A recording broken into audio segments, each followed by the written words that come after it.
All right, guys, very excited about today. Very excited to see Dominic, very excited to hear from Dominic. So I'm going to keep my conversation very, very short and sweet. But you guys, we're going to continue to do this. We've had two lenders back to back.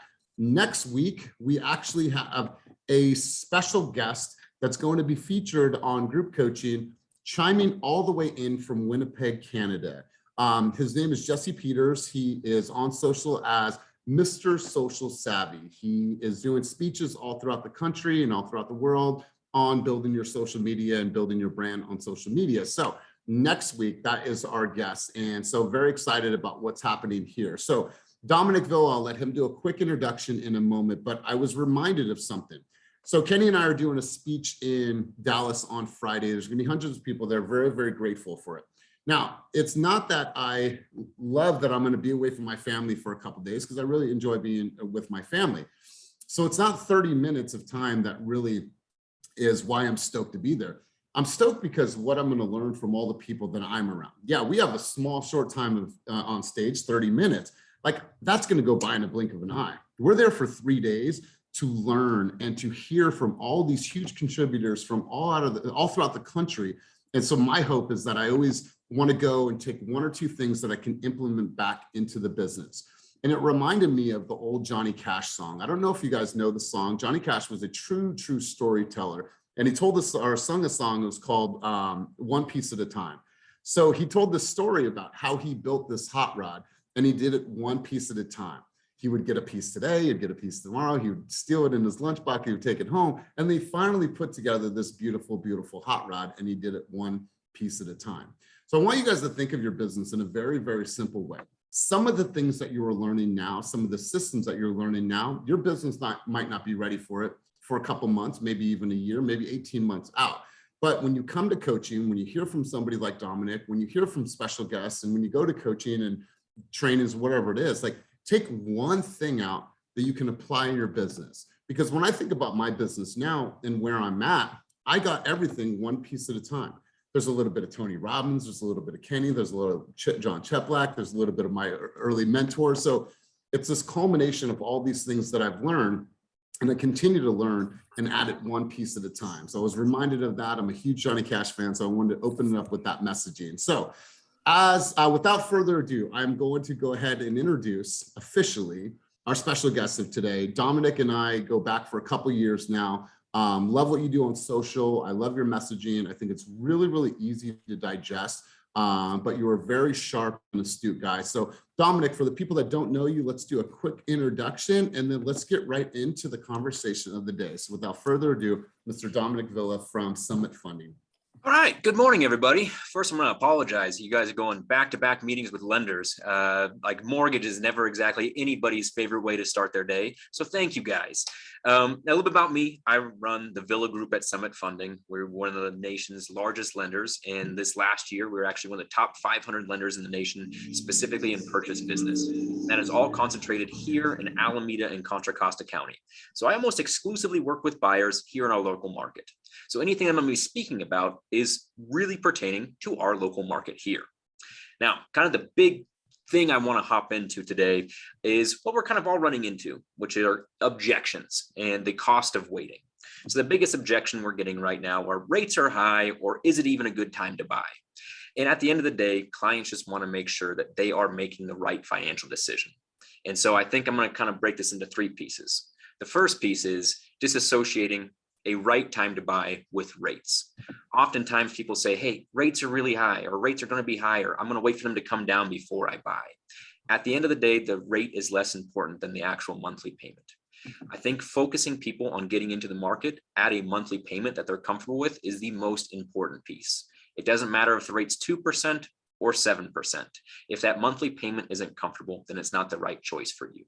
And so reframing expectations from rate to monthly payment is the first step in the process of kind of mitigating this objection. At the end of the day, if we can get you into a house with a monthly payment you're comfortable with, that's going to be the most important thing. Rates are going to go up and down. You'll always have the opportunity to refinance into a lower rate, but let's just even take that aside and throw it away and assume that that's not going to happen. If we can get you a monthly payment today that works for you, let's get you into the housing market. Now, this is the other piece of that. The first piece is rate and payment in comfort zone. The second piece is timing the market. Typically, we hear a lot of people say, I'm going to wait for the market to crash, or hey, prices are going to go down. And I think that this, in our market at least, is an incorrect notion. And I think it's really important to highlight what the opportunity cost of waiting might look like. So first and foremost, almost nobody's timing the market perfectly. If we have timed the market perfectly, you would have already bought a house by now. You would have bought 10 houses in like 2011. And so to assume you're going to time the market correctly is probably a fair to say that it's an incorrect assumption. And so let's assume we're not timing the market correctly. And let's get in when we can to try and make the most for ourselves in our investment. And I broke this down into a video on my Instagram at the Villa Group on Instagram last week about the opportunity cost of waiting to buy. And you'll see that if you wait now to 3, 4, 5 years from now, the cost to buy is only going to increase. In our market, we traditionally appreciate in a normal market. Take the last 2 years, throw them away. Those are definitely oddities. But if we look at our market historically over the last decade, we appreciate as a whole, on average, about 7% a year. And so say we take that and conservatively cut it in more than half and assume that, hey, things do get a bit tumultuous and volatile. We'll still appreciate it, maybe a low conservative rate of 3% a year, which means the longer we wait, the more expensive that home gets and the more our monthly payment increases. And it doesn't really matter where rates are, even if rates go lower than where they were. If we're waiting 2, 3, 4 years, we're still going to be spending more upfront and more on the monthly basis. I definitely recommend watching a video on my Instagram. It's 1 minute long. I don't want to repeat what I said on that video because I want to give you guys the other half of this conversation. So as I'm talking to people, and I just had a consultation with a client that was a graduate in economics from Cal Berkeley earlier this week. And I kind of gave him the rundown of what it looks like if we wait and how you're losing out on that appreciation. And that appreciation increases the barrier to enter into the market in upfront costs and monthly payments. And they said, but Dominic, like strictly speaking, economic principle, there's supply and demand. And if rates are going up, we're going to see demand go down. So consequently, because there's less demand getting into the marketplace, we are going to experience prices leveling out or going down. And I will say economically, like speaking, supply and demand, that is correct. However, that's only looking at one side of the equation and not the other side, which is probably the more important and crucial side, which is the inventory and supply side. So right now we are at record lows as far as inventory levels go. And in our market, we're not exactly known for ever having an abundance of inventory. So we are at a place that is consistently at a shortfall of inventory compared to the demand. So even if half the demand leaves the market now, we still don't have enough inventory to satiate that demand. And I think that demand is only going to get worse. Elias, do you know if I can share my screen? I'm going to give it a go. Wrong button. You got it, bro. All right. So what I want to show is what the cost of what is going to be keeping inventory levels at an all-time low level. So let's say you bought your house or you refinanced within the last 2 years. So this is this column right here. So you bought or refinanced in the last 2 years, which is the majority of people who own their home. So say you bought or your home was valued at $800,000 when you bought or refinanced last 2 years. Your mortgage at 2.875% is about $2,655. And your property taxes based on that $800,000 valuation are about $1,000 a month. So your monthly payment right now, we're chilling, is about $3,600 a month. Now, if you were to buy that same home today, that home is now costing you about 1.1 as an entry-level home in our marketplace. Now, what does that look like today with today's rates? To buy the same house today that you already own and pay $3,600 a month, our mortgage is substantially higher at an interest rate of 5.5%.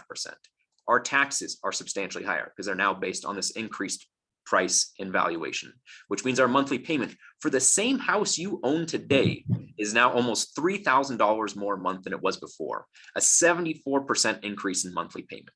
And that's to buy the same house you have today. Most people aren't making lateral moves. They're going to want that move up buy. So what does that move up buy look like? Typically that move up buy, you're going to want more bedrooms, more bathrooms, better schools. And to go from the house we're in today at 1.1, we're probably going to have to stretch up to about 1.6 to get that next move up in our marketplace. So assuming, again, interest rate about 5.5%, which is only going to be going up as we go further into this year. Taxes are double what we're currently paying, which means our monthly payment is 154% higher than what it is for the house we have right now. Now, as a whole, what does this mean? It means the cost to move up based on if you already had a home is going to be higher than it has ever been before. So we're going to see people staying in their homes longer, either saving up more money, utilizing these new flexible ADU laws to expand within the property that they already have, because the cost to go up is now substantially higher than it has ever been before, based on the mortgage rate spread and how much our property values have increased. And so we will see continued tightening on the inventory side. And so while the demand is most likely going to be dwindling, it's understandable to assume so as rates go up. But the thing that I think is really going to make sure that we keep appreciating and keep the market in an advantageous position for homeowners is how tight inventory is. And so I definitely like highlighting these little simple Excel sheet I made here, just as an example of what it looks like to move up. And I think that that's one big piece that everyone's missing. So it's definitely two prongs as a whole. Number one, we're missing out on appreciation. Even as demand goes down, we have more demand than we have supply, even if demand gets cut in half. But we will see continued inventory problems. Every single year, the average lifespan of home ownership in our market has increased, and we're probably going to see it increase more than it ever has before. So just giving you guys kind of the plain mortgage numbers, inventory is going to remain tight. And I think this is how we kind of express the supply and demand. Yes, demand will go down as rates go up, but inventory is not getting any better. So we're still going to have more demand than supply, which means, to bring it back full circle, if we can get you in to the housing market right now with a monthly payment that you're comfortable with, we're not going to have it so that you're paying more down the road, and you can realize that appreciation, that equity growth, and that wealth growth for you and your family as we move forward in time. And that's a short snapshot of what I wanted to cover today. And if anyone has any questions or would like these graphs, let me know. But as far as how the numbers and mechanisms work on the appreciation you're potentially missing out on, I would definitely recommend checking out my Instagram video from last week that goes over the opportunity cost of waiting.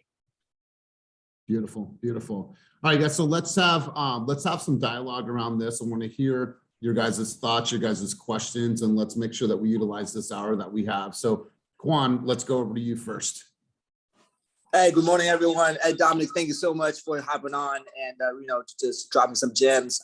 So my question is, what is the likelihood of a 40-year product coming online, which obviously, if that does happen, especially on like the conventional side, that's going to raise everyone's the value of all the home, and also it's going to bring in a huge influx of demand as well.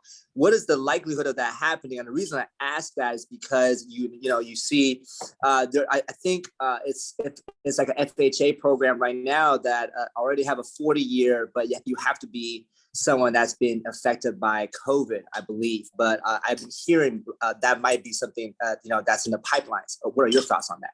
Yeah, I mean, I think that, and this is something that the Biden administration actually released an announcement on, like just this last week, about coming out with more creative programs to help people get into homes. And so typically we'll see something like that come through FHA first, and there's going to be some special exceptions around it. It'll be an FHA typically before it'll be released into the conventional market. And so when we kind of get into this a little bit more, there is a chance that we could see this come out, but it is a lot of working behind it, because essentially they have to create a secondary market to ensure and back those mortgage options. And so, like any government process, just assume it's like the DMV, and things won't be moving quickly. And so what we'll see is, with options like that, I do think that they will eventually have to come just to make housing somewhat affordable nationwide, as we just see more of what we've seen these past few years. But it's going to be a while before it hits conventional. And so FHA is usually that test driver, and then conventional follows. And then it might even be split between Fannie Mae and Freddie Mac, and who takes over what and who does one or the other. So we will see. I would say the likelihood of it is high, but the timing perspective of when that's coming out is the harder thing to say. I think one of the things that we'll see more, less of a talking point and more an action right now, are adjustable rate mortgages. So adjustable rate mortgages are an easier transition to make because there's already a secondary market for it. It's already an established system. Right now, adjustable rate mortgages, I would say, are still more of a talking point than they are a viable mortgage solution in that conventional territory. In that conventional territory, the 7-year and 10-year yields, which are the ones that typically you want to put people in, because those 3 and 5 are even now probably a little on the high risk side. But as we see demand grow, there will be an increased secondary market, and we should see a resurgence of adjustable rate mortgages. And that, I would assume, is going to be a much more prevalent option as we hit the summer and as we see rates continue their trajectory to increase. Wow, I love this. Clarence, you had a question, bro. Let's hear from you. Yeah, I thought that was real interesting in regards to homeowners wanting to hold on to their houses longer due to increased appreciation and saving up to make that next step, you know, along with interest rates rising, as opposed to maybe they were able to lock in at a lower rate earlier. Do you have any trends? Do you see any trends right now that current homeowners are currently holding on to their houses? Yes. And so, I mean, personally, I work with on a regular basis about 95 agents locally in our marketplace. And so I have a pretty good sample set of what happens in, say, Oakland and Berkeley markets. And I can tell you that at least twice a week, I have conversations with past clients of mine in the local marketplace. And they come to me saying, you know what, we think we want more space. And then we get into the numbers.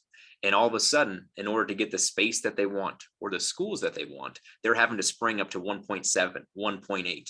And when we start breaking down the numbers to what that looks like, their immediate reaction is kind of like, oh shit, like this is way more expensive than I thought it was going to be. Like we need to figure out a way to make it work in our current house.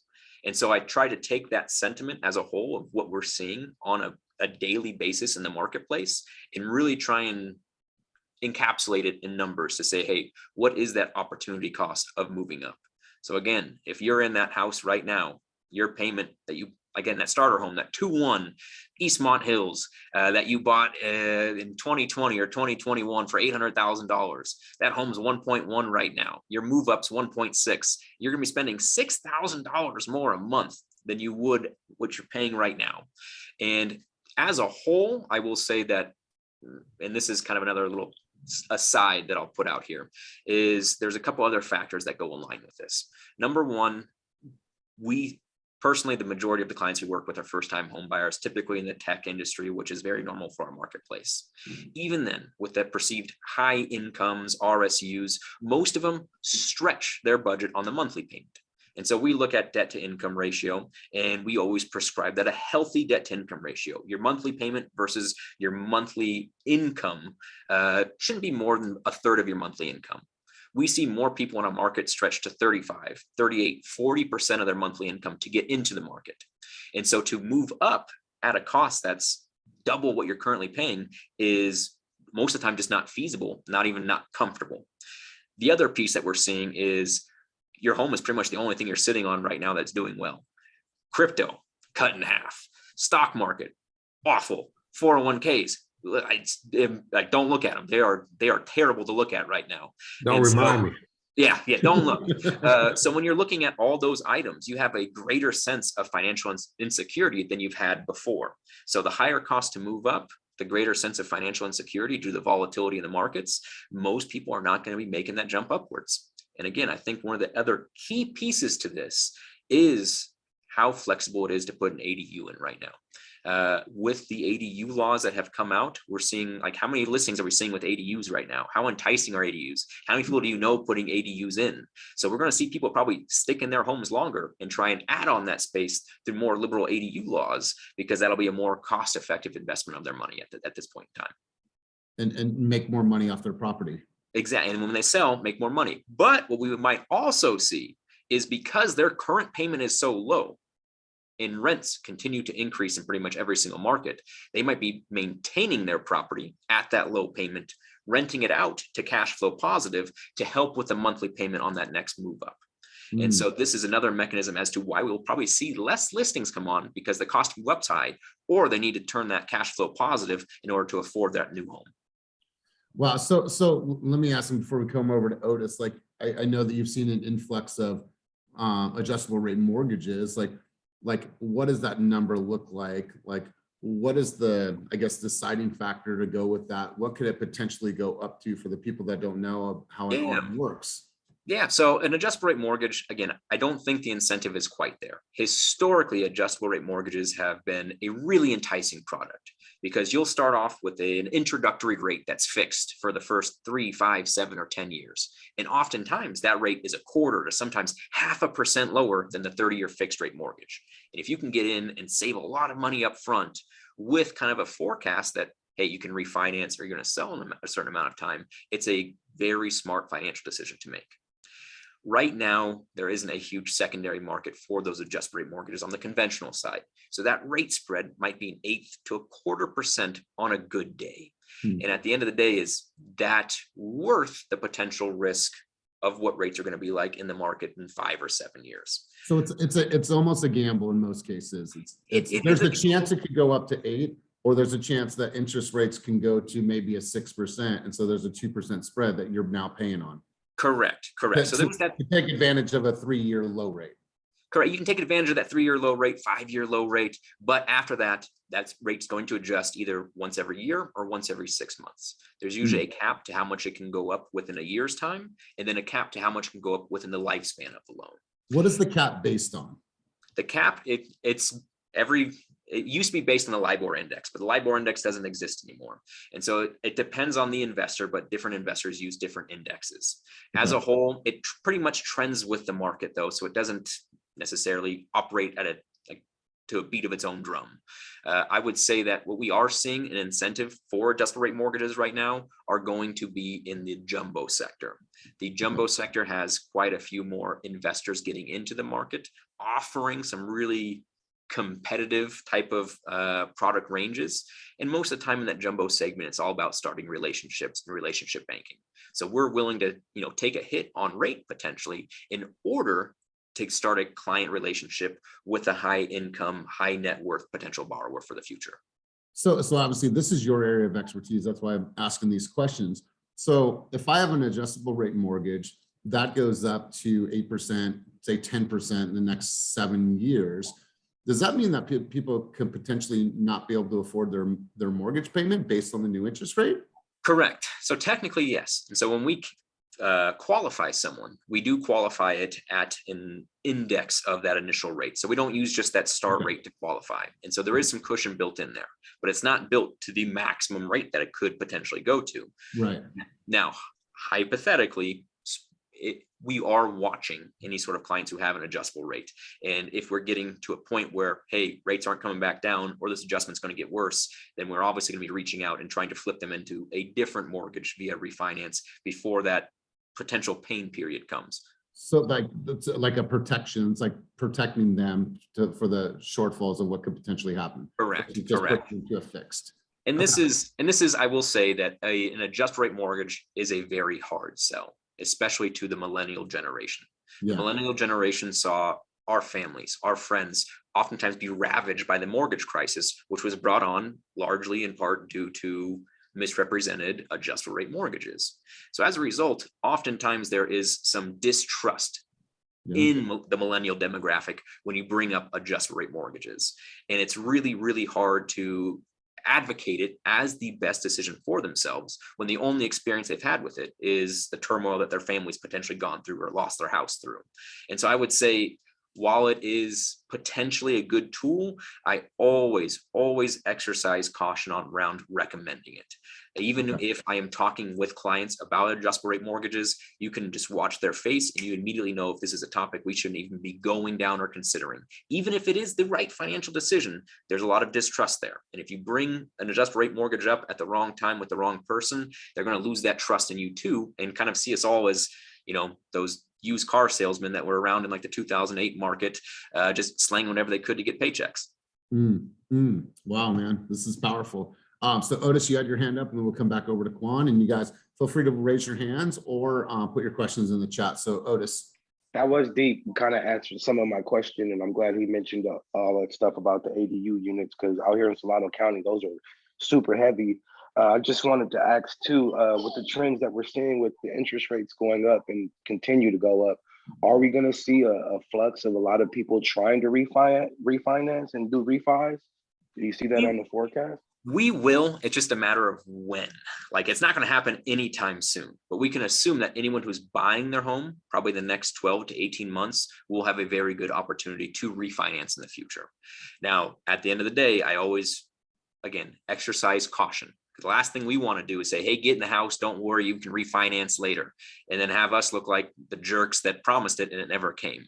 Right. But principally speaking, just to give you an overview of what happens with rates and what's going on. Basically, rates trade on the bond market. The bond market is a great, like, old person's investment. If you have your money there, you're not really going to lose any money, but you're not really going to make any either. You might get like 3% return on your investment.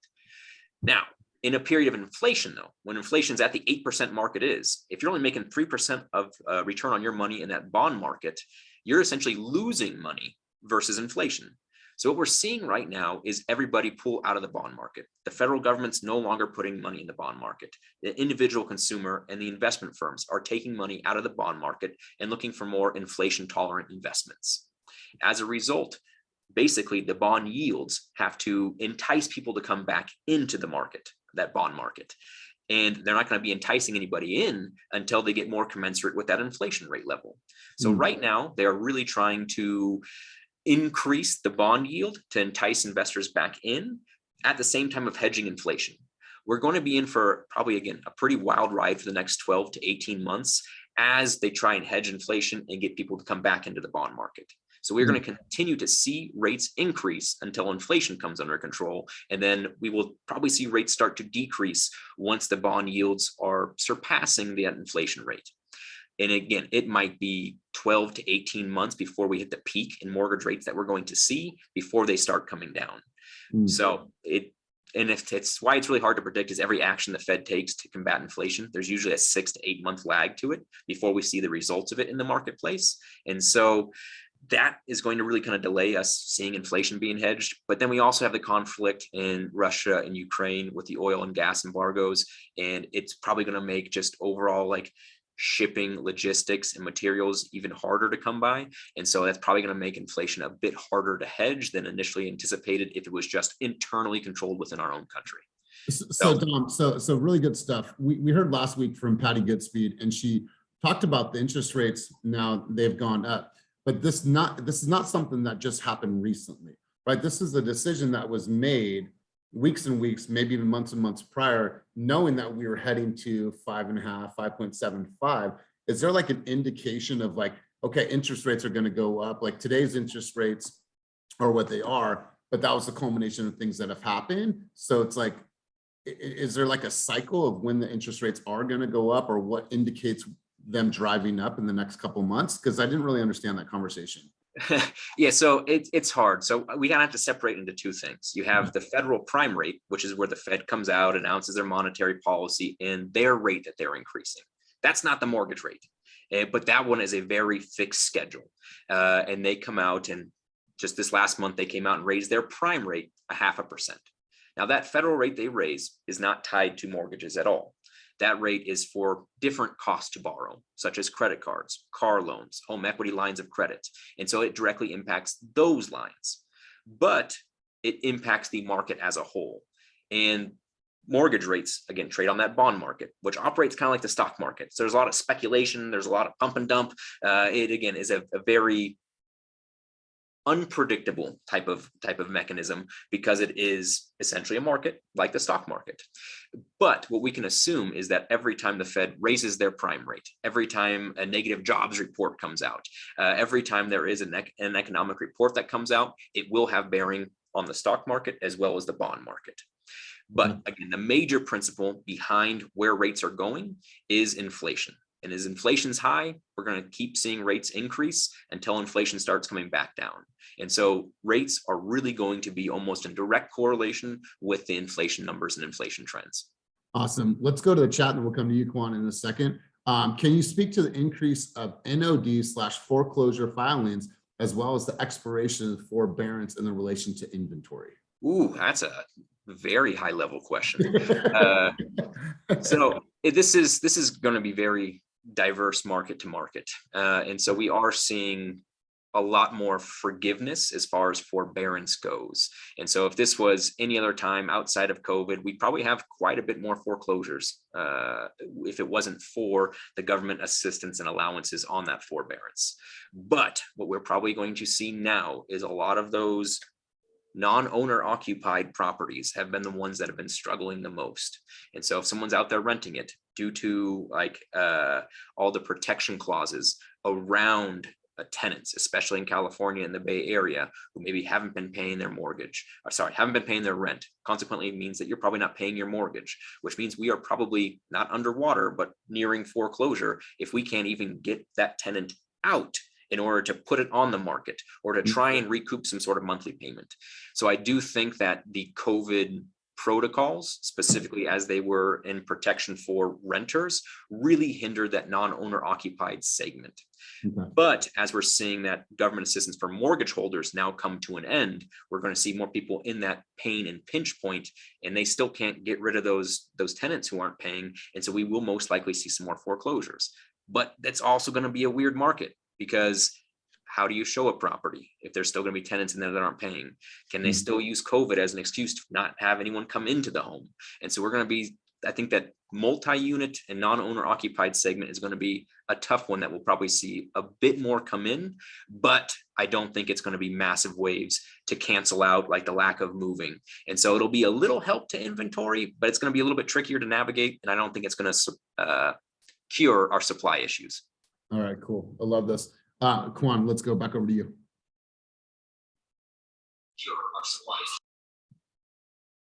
Kwan? Yeah. So my question is regarding, hold on one second, a little echo going on over here. So, if you look at like the markets that are overpriced right now, because they're talking about right now, because real estate is hyper local, places like Boise and several other states or cities are actually overpriced. But if you look at the Bay Area, it's not overpriced. If you look at the indicators such as the median income versus the price of the homes. But that being said, like, I know you have much more like data on that. Like, what areas in the Bay Area are you seeing that's softer in comparison to others? Yeah, I don't think we're seeing something that's softer just yet, but I do think it's on the horizon. And I think it has more to do with commute. And I think as we get back to some sort of semblance of normal with a return to offices, a return to urban city lifestyles and advantages, with people going back into San Francisco as that hub, we're going to see some of our auxiliary markets really kind of take a hit.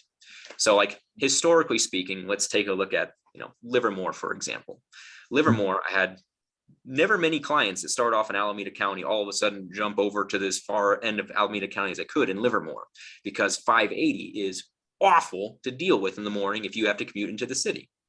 So what we'll most likely see is in auxiliary markets that are kind of within commuting distance, but kind of not really within normal commuting distance. These markets, as we return to normal, are going to have diminished demand. And so I don't think people are going to want to sit in traffic for an hour and a half each way every single day or 3 days a week. And so we'll most likely see, and we're already seeing it with renters, there's a big rental influx back into San Francisco. And we'll most likely see the housing demand also be more concentrated around San Francisco. So I think auxiliary markets that aren't necessarily tied to BART, that have longer commutes, as you have to come back into the office more, not only are those going to be diminished demand, but with higher rates, that demand that is out there will have diminished purchasing power at the same time. Wow. Now, I use Livermore as an example just because that's, I think, a relatable one for everybody. And we've all sat in 580 traffic, whether we're going to like to and from the outlets or, wine tasting, whatever out there. But as a whole, I do think that the COVID kind of shopping patterns, especially out of state, we're going to see a return back to San Francisco being San Francisco. And as a result, infecting the immediate markets, which is why I would say Oakland and Berkeley are always going to be kind of historically safe and historically cushioned. But like West Contra Costa, as soon as we hit El Sobrante and further, as soon as we hit, East Contra Costa County, parts of Solano County, they're probably going to be hit a little bit harder. Let me ask you a quick question, Dom. So if we're just talking locally, mind you, we have people from all over, Northern California. So some of this stuff is not applicable to you. However, the bigger picture is applicable. What markets are you still seeing the highest percentage over asking price and offers getting accepted? Like, what are the hottest markets right now that you're seeing? I mean, at the end of the day, I think Berkeley is, we'll use a very technical term and say batshit crazy. Yes. Yeah. Sure. Like, again, it's an industry term. And so I think that is the one that we are seeing still the most. I can't tell you just within the last 2 to 3 weeks. And so if we just kind of say, hey, let's compartmentalize things instead of big picture and look in the last 2 to 3 weeks, with rates being the highest they've been in more than a decade, with buyer demand. So mortgage applications for new purchases declining at a rate of 7% every week for the last 6 consecutive weeks. We are still seeing places in Berkeley go for almost $1 million over asking, all cash. I have had 4 clients lose out with being, 80% above asking recently on a couple properties in Berkeley, and they've lost out to still all cash for $1 million to almost 100% over asking. Now, like, Berkeley's always kind of been its own beast, and there's definitely certain areas in Oakland at the same time that are also highly competitive. I mean, you look at Glenview, Trestle Glen, things that pop up in these little micro markets, super competitive, and we're seeing the same things. Rockridge, obviously, but I think Berkeley is that one that looks to be kind of impervious to any sort of negative trends. And it doesn't really, like, it doesn't matter. And here's why, you guys, like, what's winning in markets like Berkeley and certain areas of Oakland and beyond, it's perceived value wins. You could go in and see a property like, oh my God, I like it. It's listed at 1.3. Let's offer 1.6 because no matter what, I want to live here. We know it's not going to appraise. They have the cash to cover. So when that house closes, you have a new benchmark for what a 3-bedroom, 2-bathroom goes in for in Berkeley. So we're constantly chasing. So Dom, that's not going to change for markets like Berkeley, right? No, it's not going to change for markets like Berkeley. And I think it's not going to change for markets where people foresee themselves staying for a longer period of time. I think that if someone's getting into the market, there is some due diligence to kind of talk about. If you're going to have a short-term hold, if your job moves you around a lot, if this is a 2 to 3 year purchase, it can be pretty volatile. But if this is a purchase for you for 5, 6, 7 years, and you foresee yourselves to being able to stay here for a while, it is still very smart, regardless of price, just to get into the market right now. Again, as long as it's within your comfort zone, because we will still realize appreciation in our localized market. And that same house, again, is going to cost you more in just 2 to 3 to 4 years from now than it is right now. Now, again, in the next year or so, probably going to be a little bit on the tougher side to predict, just because there will be some volatility. Again, Berkeley going to be safe. Certain neighborhoods in Oakland might have less like desirability than they have the last 2 years. But again, this is one of those things that we'll kind of see as it evolves on the spot. Love it. Colette, you had your hand up. Let's go to you. Hey, Dominic, thank you for thank you for the fire here. Can you just speak to the condo market a little bit? What's going on there? So the condo market's a cool one. And the condo market, I think, is still one of the places you can kind of get the best bang for your buck at the moment. And I think the condo market is specifically a market that is heavily tied to commuting. And so when we look at commuting, the condo market's really attached to that. So as soon as we saw everyone like COVID shopping knee-jerk reaction go for more space, walkability is not important. Commuting is not important. The condo market took a really big hit. But as we see the rental market, I think the rental market is going to be one that reflects the condo market a little bit more accurately. As we see renters go back to the city, rents increasing in walkable areas that are close to BART and commuting friendly locations, like that is the condo market. And so we're going to see a return to the condo market, and we'll most likely see some pretty darn good appreciation in condos, just because I still feel like some of them are at a discount right now compared to what they probably should be. It might take a little while to get there though, because again, we are going to be heavily predicated upon people returning into the office 2 to 3 days a week. And so when we get to that kind of normalized commuting factor, we will see condos appreciate at a pretty good rate. Good stuff. Let's see, more questions, more hands. I know you guys have more questions. I know Quan and Otis are the ones with their hand up the most, but I'm sure everyone has questions because we want to make sure that everyone is experts on these topics. Let me go to the chat really quick. I saw a couple of things here, Dom. What about the luxury and ultra luxury? And then we'll come back to Quan, we'll come back to Otis. What are you seeing in the luxury and ultra luxury markets? So the luxury and ultra luxury markets are ones that absolutely blow my mind, and I still have a hard time comprehending. Like, it is a very different world. I would say that as a whole, people who are in these ultra luxury markets, and we'll call it, 3.5 million plus, these are probably the ones that are going to be economically impacted the least. And so if that demand is still there, we are most likely going to see it be fairly consistent with where it's at. Like, as an example, like these ultra luxury markets, my parents own a house in a community and they're trying to sell their house for $4 million. And the current buyer that they have lined up for it is just buying it temporarily while they build a 16,000 square foot house that's most likely going to be around the $12 million mark. But they're going to make this one work for like the next 8 months to a year while they wait for their house to be built. So that like ultra luxury market is one I don't even understand because it's such a different stratosphere. But I would say as a whole, based on kind of my experiences in that like kind of market demographic, they haven't been, even with the stock market being hit as much as it has, they are still economically in a good position to kind of keep that market going at its current pace. Well, if your parents or those other people need any help, I know a guy. All right. I know a guy. Good stuff. Quan, let's go to you, and then Otis, let's go to you, and then start to come full circle in this conversation. Thank you for answering my. This, I know I've been bombarding with different questions. So this one is about indicators. So you're talking about people kind of were going back to normal, going back to office at least 3 days a week. And what indicators are you looking at, or what indicators should we be looking at to kind of like track these type of data so we can really kind of build a trend moving forward? Yeah, awesome question. Big companies. So when Apple, when any of the major like Facebook, Google, YouTube, same company, but different locations, as you see these companies make announcements to come back in, that is going to be kind of that first domino in place before all the other companies also start mandating it.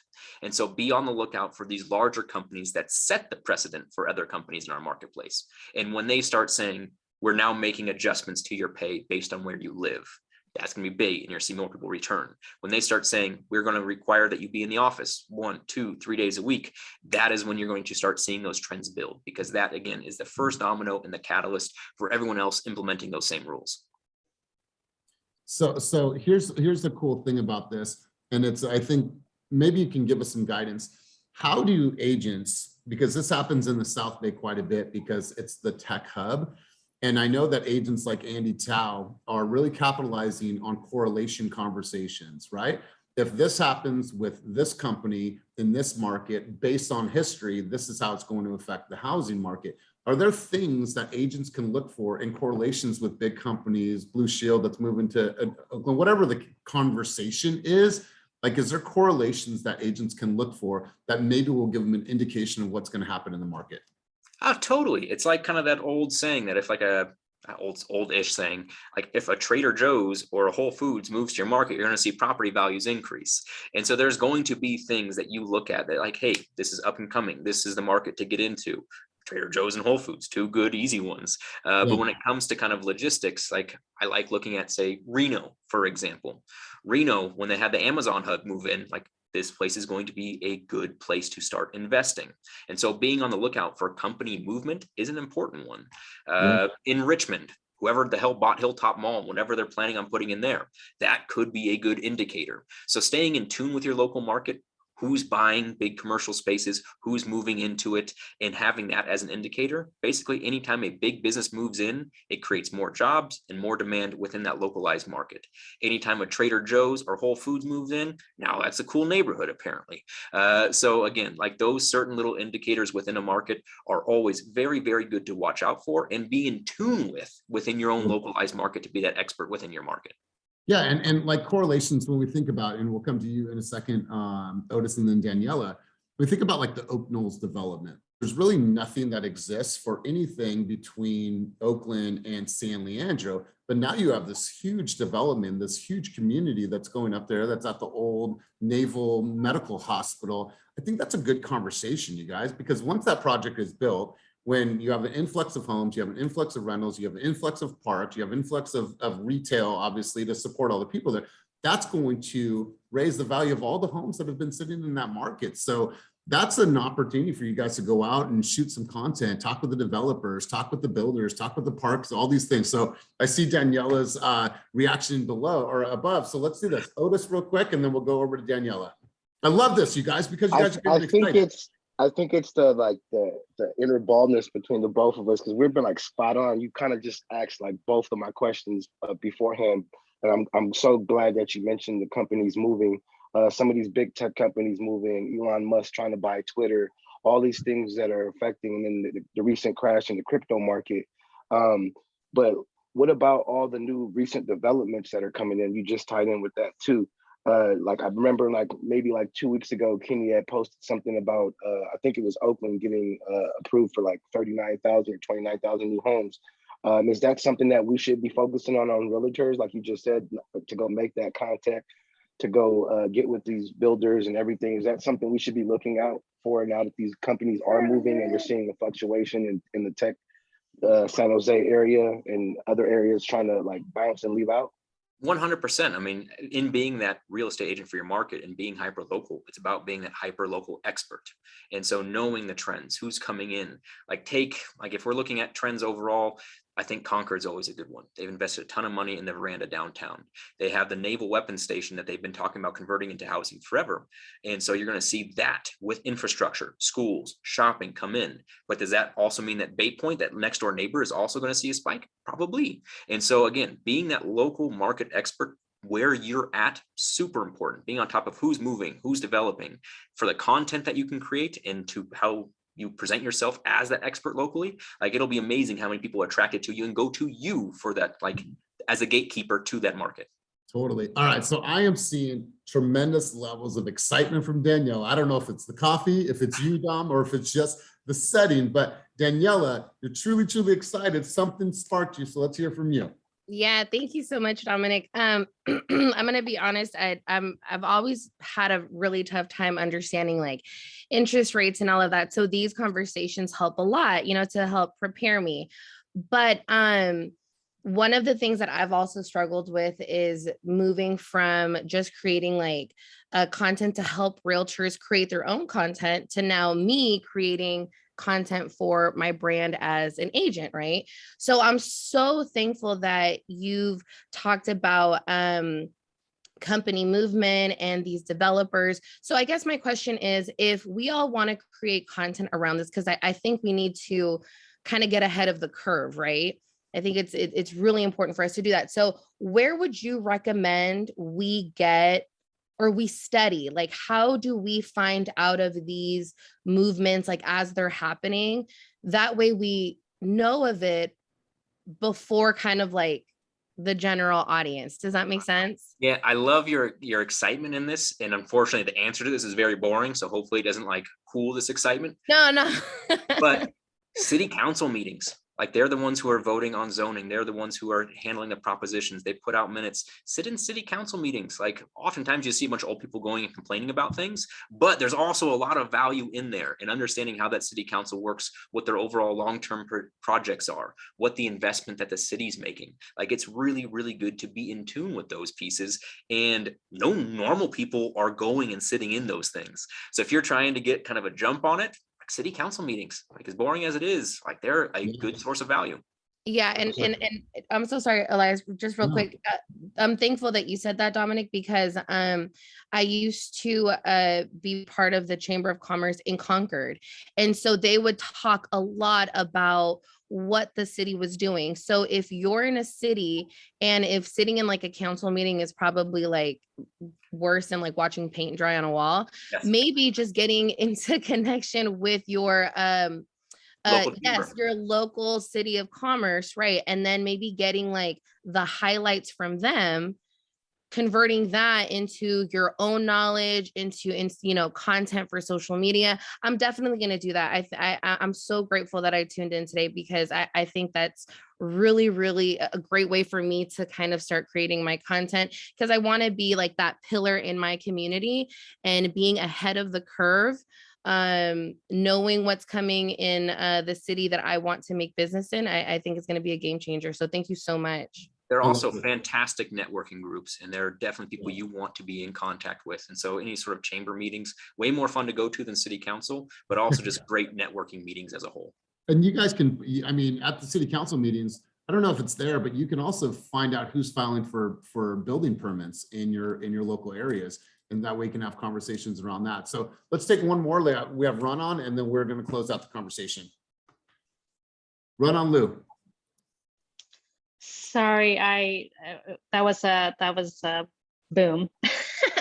I love the conversation though. So while I'm unmuted, thank you so much for putting this together, and thank you, Danielle, for asking that question. That is amazing. I have attended the last city council meeting. It lasted 3 hours. It was super boring. But I did read, just to share with everybody, I did read on an update afterwards that came into a local newspaper that told me about Dublin, for instance, being approved to build, I think it was 132 or 32 new developments. So that was interesting, the correlation of attending the meeting and then seeing it in the newspaper. So spot on, Danielle and Dom. And thank you again for having this meeting. Love it. And thank you for being here. One last question before we head out. Would you think interest rates would level off at 5 to 6%? Would it even go higher in 2023? I mean, the next 12 to 18 months are going to be tough, and it all comes down to inflation. So when you're talking to clients, rates are going to be completely tied to inflation. And so I would say that most economists right now are predicting us to hit the mid 6s by fall. That some are predicting that we can hit 7% by the end of the year. And so we are going to be in for a tumultuous ride for the next 12 to 18 months until inflation comes under control.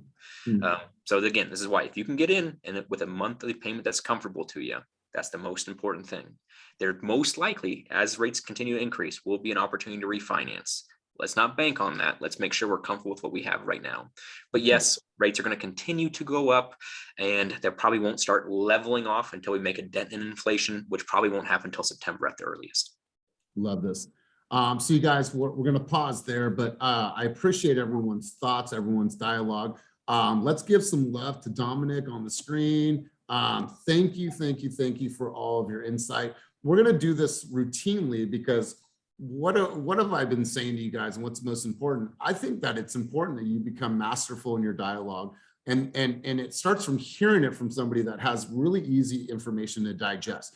Like I said earlier in the conversation, I got it one piece at a time, right? This is you building your hot rod, and you're getting different pieces at different times. So now you have this cool hot rod that you're cruising down Main Street that took you time to build, but it's just like your dialogue, right? So I got it one piece at a time. I got it one piece at a time. That's why we come to coaching. That's why we come to training. That's why we come to these sessions. We get it one piece at a time to build our hot rod. So Dominic, I appreciate you more than you know, brother. Team, I appreciate all of you more than you know, and I'm super grateful to be able to share this time, this energy with you. So without further ado, once again, Dominic, thank you. We're going to end now. And if you guys are coming to the economic review, please show up here at 11. And Dom, please feel free to extend that invite out to any of your local team members if they want to cruise by and attend the economic update with Jordan Levine. So make sure to give Dom a follow on Instagram. You guys have a wonderful day. Peace, and I hope to see you all soon. 11 o'clock. Yep, 11 to 1. Bye.